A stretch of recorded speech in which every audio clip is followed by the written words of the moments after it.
Om Swastiastu, Om Waigedamastu, Nama Sidam. Terima kasih kepada anak didik sekalian untuk kelas 9 yang telah mengisi daftar hadir.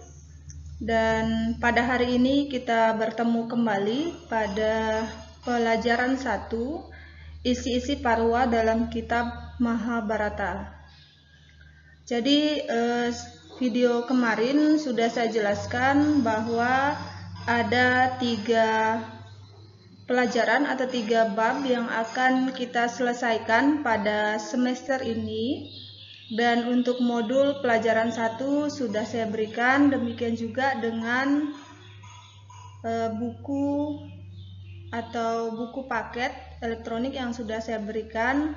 Silakan dibaca dan dikerjakan tugas-tugas dalam modul tersebut. Baik, hari ini saya akan menjelaskan mengenai isi-isi parwa dalam kitab Mahabharata.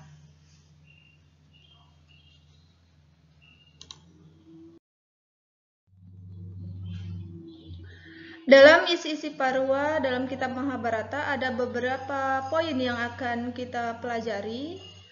Yang pertama yaitu kedudukan kitab Mahabharata dalam kitab suci Weda, dan juga isi parwa dalam kitab Mahabharata, dan juga cerita tentang kitab Mahabharata.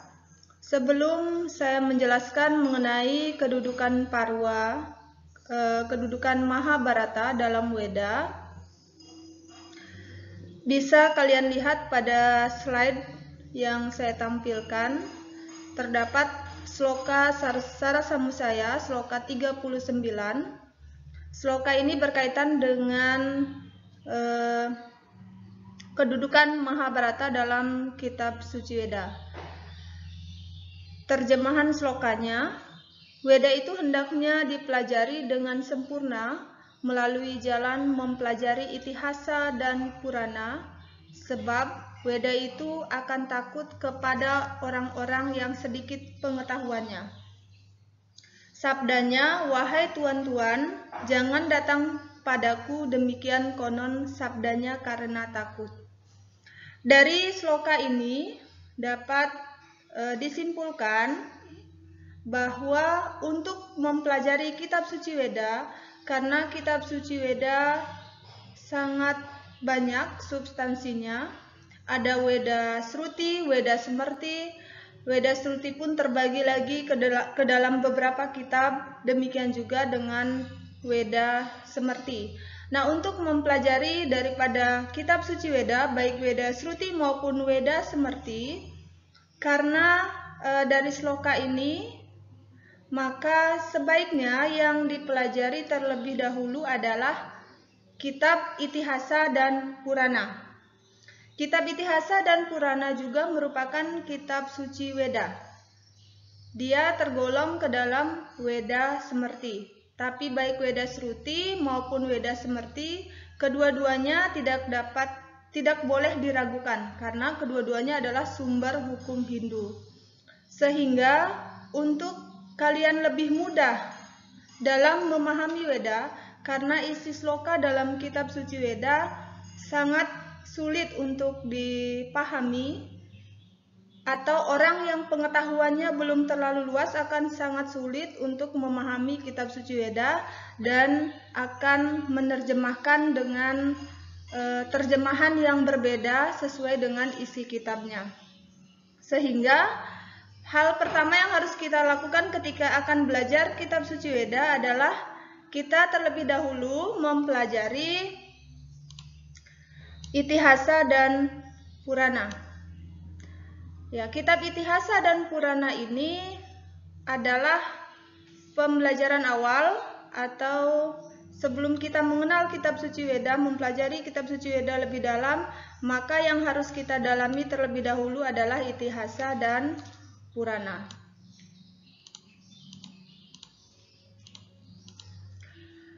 Jadi, apa hubungannya dengan kedudukan Mahabharata dalam Weda?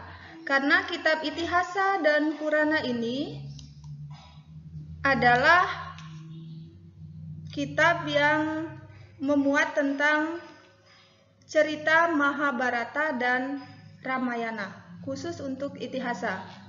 Jadi Itihasa adalah kitab suci yang berisi tentang kitab Mahabharata dan kitab Ramayana.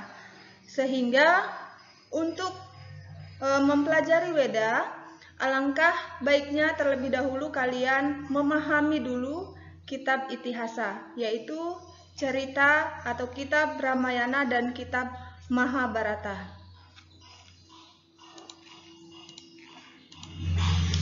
Nah, itu tadi mengenai penjelasan sloka Sarasamsaya sloka 39.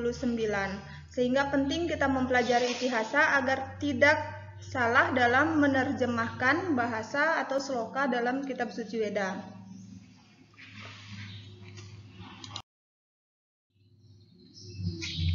Itihasa adalah suatu bagian dari kesusastraan Hindu yang menceritakan kisah-kisah epik atau kepahlawanan para raja dan kesatria Hindu pada masa lampau.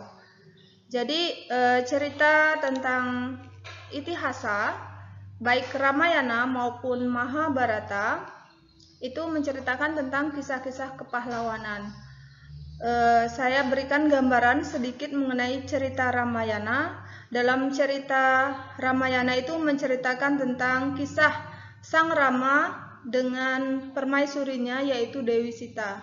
Demikian juga dalam cerita Mahabharata menceritakan tentang kesatria Hindu, yaitu para Pandawa dan Kaurawa. Inilah mengapa pentingnya kita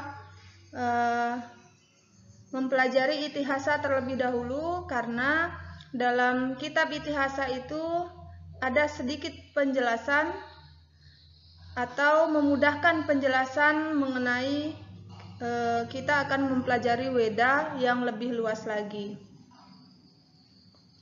Selanjutnya, apa kedudukan Mahabharata dalam kitab suci Weda? Kedudukan Mahabharata seperti yang saya jelaskan tadi sebagai kitab Itihasa. Kedudukan Mahabharata sebagai kitab Itihasa yang merupakan turunan dari Weda Smriti. Jadi tadi saya jelaskan bahwa Weda itu ada Weda Sruti dan Weda Smrti. Di Weda Smrti itu ada kitab Itihasa. Dan kitab Itihasa itu memuat tentang kitab Ramayana dan Mahabharata. Sebagai sumber Weda yang kedua selain Sruti.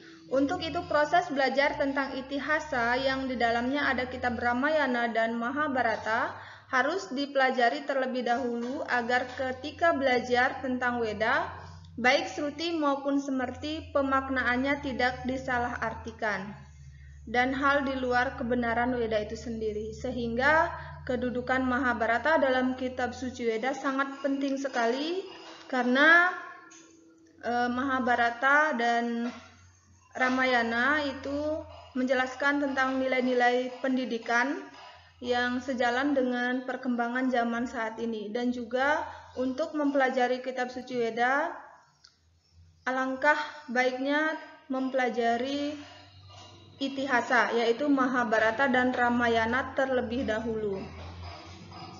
Demikian pentingnya mengapa Mahabharata ini sangat penting. Kedudukan Mahabharata ini sangat penting dalam kitab suci Weda. Kita lanjut. Parwa-parwa dalam kitab Mahabharata. Ada beberapa parwa dalam kitab Mahabharata. Yang pertama Adi Parwa. Apabila kalian sudah menonton cerita Mahabharata, mungkin kalian sudah dapat menyimpulkan sendiri jalan ceritanya, bagaimana Kaurawa dengan Pandawa bertempur. Nah, yang pertama ada Adi Parwa. Adi Parwa ini menceritakan tentang asal-usul atau keturunan dari keluarga Kaurawa dan Pandawa. Kemudian yang kedua Sabha Parwa, yaitu ini persidangan antara kedua putra mahkota Kaurawa dengan Pandawa. Dan kalahnya Yudhistira pada saat bermain dadu, dan bagaimana pembuangan Pandawa ke dalam hutan selama beberapa tahun. Yang ketiga, Wanaparwa. Wanaparwa ini menceritakan tentang kehidupan Pandawa selama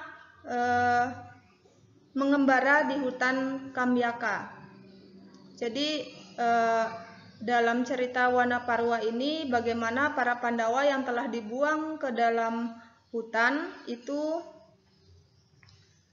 dapat bertahan dan juga dapat kembali lagi untuk merebut kerajaannya. Berikutnya Wirataparwa yang keempat. Wirataparwa ini mengisahkan tentang perjalanan Pandawa dalam penyamarannya selama setahun di negeri Wirata. Jadi dia dibuang di hutan.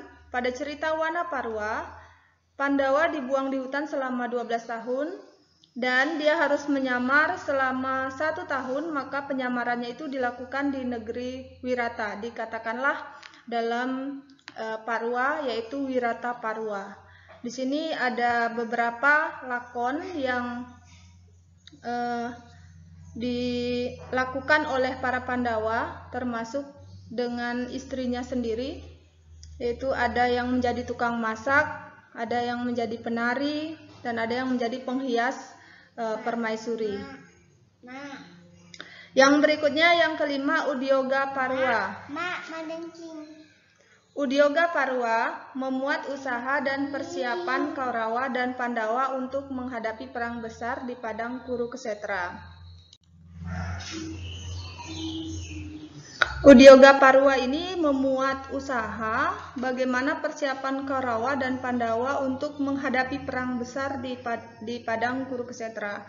Jadi setelah penyamarannya selama setahun di negeri Wirata itu tidak diketahui oleh Kaurawa, akhirnya setelah Pandawa meminta tanah kerajaannya dan tidak juga diberikan sesuai dengan kesepakatan sebelumnya, sehingga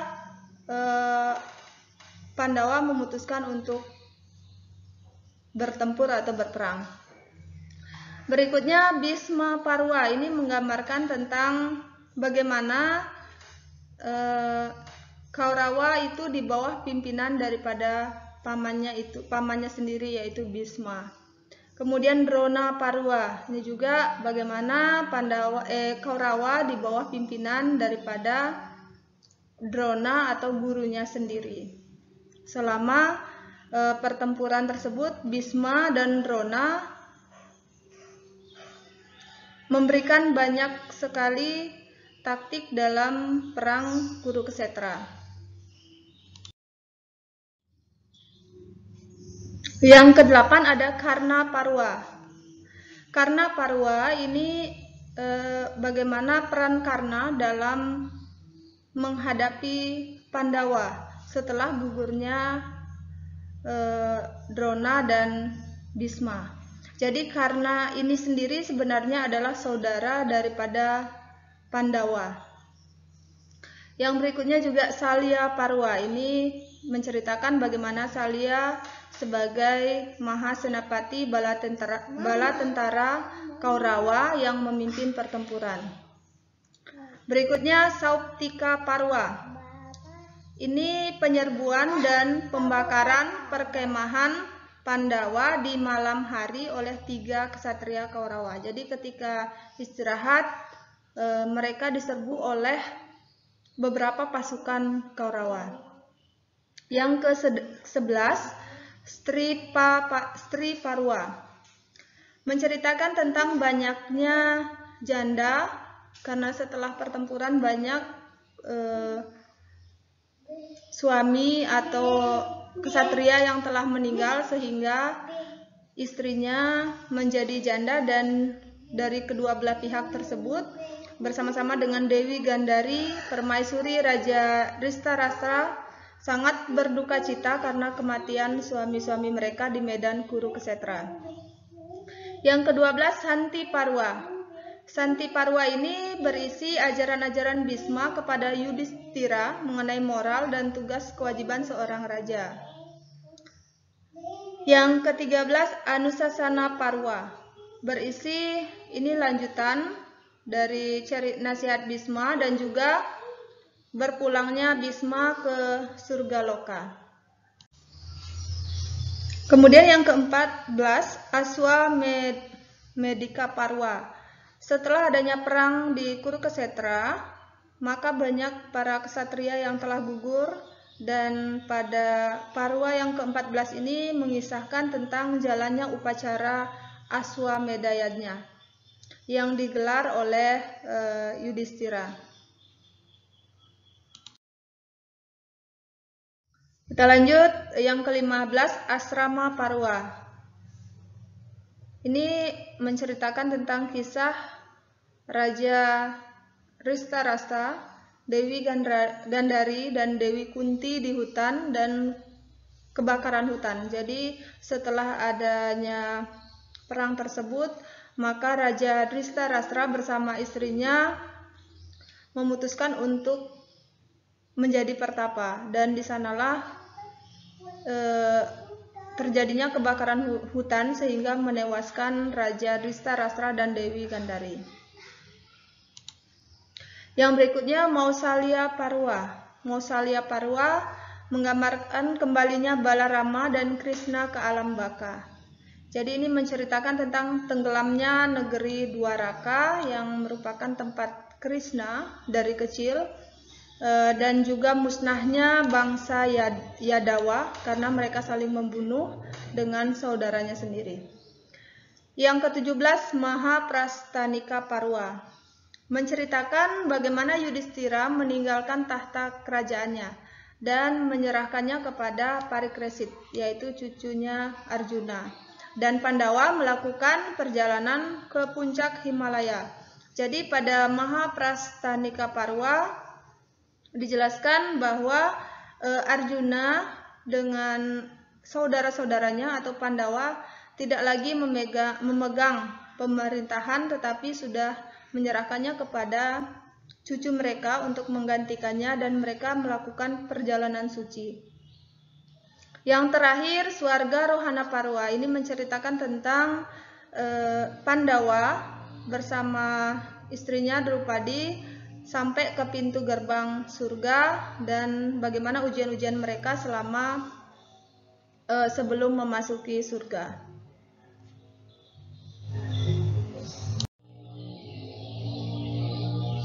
Demikian penjelasan mengenai isi-isi Parwa dalam kitab Mahabharata dan kedudukan Mahabharata dalam kitab suci Weda. Semoga dapat dipahami, dan mohon untuk aktif dalam grup. Silakan bertanya apabila ada penjelasan yang kurang dipahami sehingga pembelajarannya menjadi